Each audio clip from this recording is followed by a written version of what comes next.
Hello and welcome to BRITPAC, the British Political Action Conference.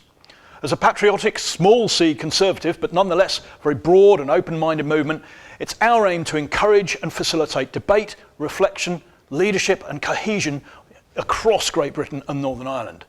We're going to be focusing on how we see ourselves as a nation, the challenges and issues that we face here in the UK and abroad, and how we should address them from a policy point of view. In the very near future, we're going to be launching properly with a series of debates with experts discussing a vision for the future, defence and foreign policy, plus policing, amongst other topics. We'll be inviting everybody, including you, to participate as audience members, and you'll be given an opportunity to ask the panel of experts at each debate your questions. Now, I mentioned policing specifically just now, because policing in many ways goes to the heart of who we are as a nation and as a society. And as such, it goes to the heart of BRITPAC.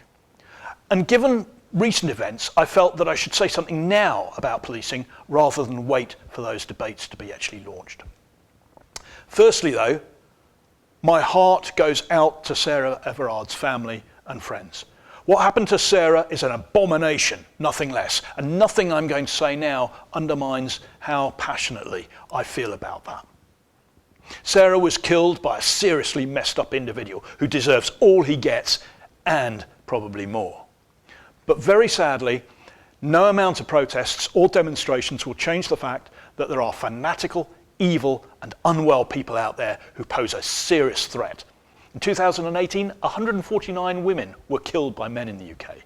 But it doesn't help in any way to vilify or demonise men as a group. But politicians from the Green Party, the Labour Party and the Scottish Nationalist Party are all doing exactly that. They've suggested that a 6 p.m. curfew for men should be considered. That's not only utterly bonkers, it is utterly unenforceable. It also demeans and is offensive to the vast majority of men who are entirely decent and law-abiding. It's also demeaning of women to an extent as well. What concerns me most about this stupid idea is that it comes from our national politicians.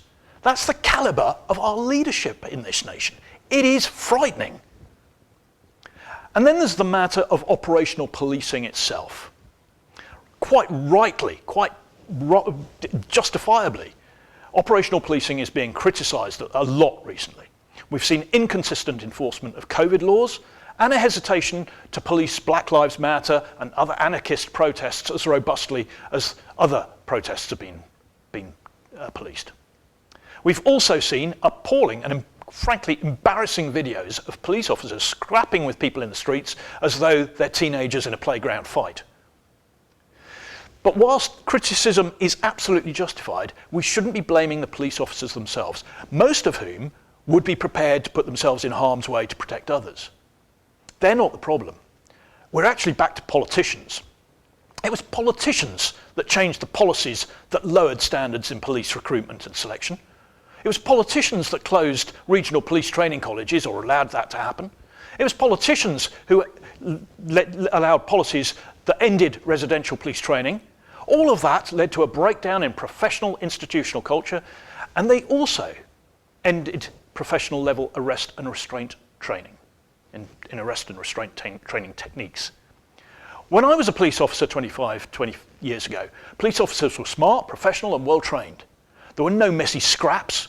We knew how to fold somebody up efficiently without causing them harm or injury. And we were all qualified as lifesavers. Now, none of that happens now, or very, very little of it. Certainly not standard stuff. In 2006, under Tony Blair this is, the Labour Party, all initial training was deregionalised and became non-residential. The police training centres in Ashford, Kent, Ackley Heads in Durham, Bruges in Warrington, Cwmbran in Wales, Ryton in Ryton on Dunsmore, and Shotley in Ipswich were closed. Training at these centres included training and instruction in the law, physical fitness, running, self-defence, swimming, life-saving, first aid, and drill, to ensure they were smart as well.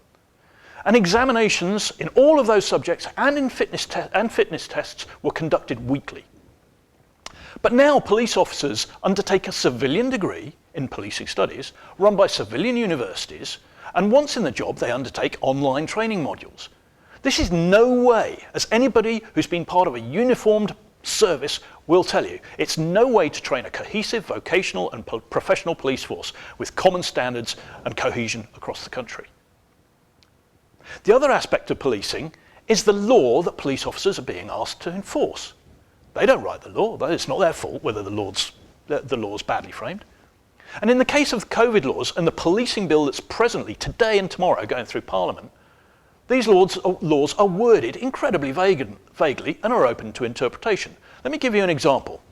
When a law, such as the policing bill that's going through Parliament now gives a police officer powers to deal with people who, quote, cause significant annoyance, what does it actually mean?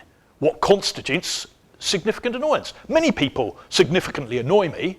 That doesn't mean that they should be arrested for it. Who decides? Who has to be annoyed? Is there any wonder that police responses vary across the country and from incident or event to event when laws are framed like that? And who passes those laws? Who discusses them and then passes them? Well, we're back to politicians again. All those members of Parliament, and indeed the Mayor of London, Sadiq Khan, who also has huge powers over policing in the metropolitan London area, are criticising the police, but they need to take a long, hard look at themselves. It was they that agreed, or who agreed, to the policies that have led to a less professional and cohesive police service across the country. It is they who passed the vague and sometimes unworkable legislation that, quite honestly, puts the public and police officers themselves in a very difficult position. It's our elected politicians, past and present, who are responsible for the poor state of British policing. Now, as someone who is a proud Brit, so I'm proud of being British, I'm a patriot, as a former police officer, and as someone who has always stood between those who would do harm and to those to whom they would do it, I feel let down by our politicians. And if I do, no wonder the public does.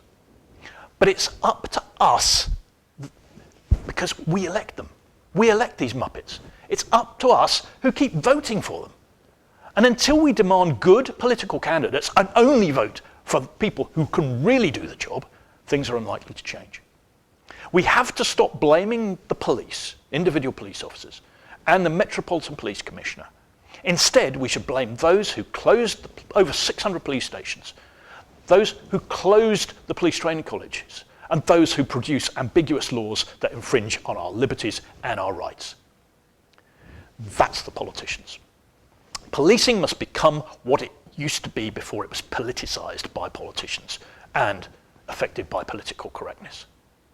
Policing in Britain must be 100% apolitical, 100% fair, firm and impartial.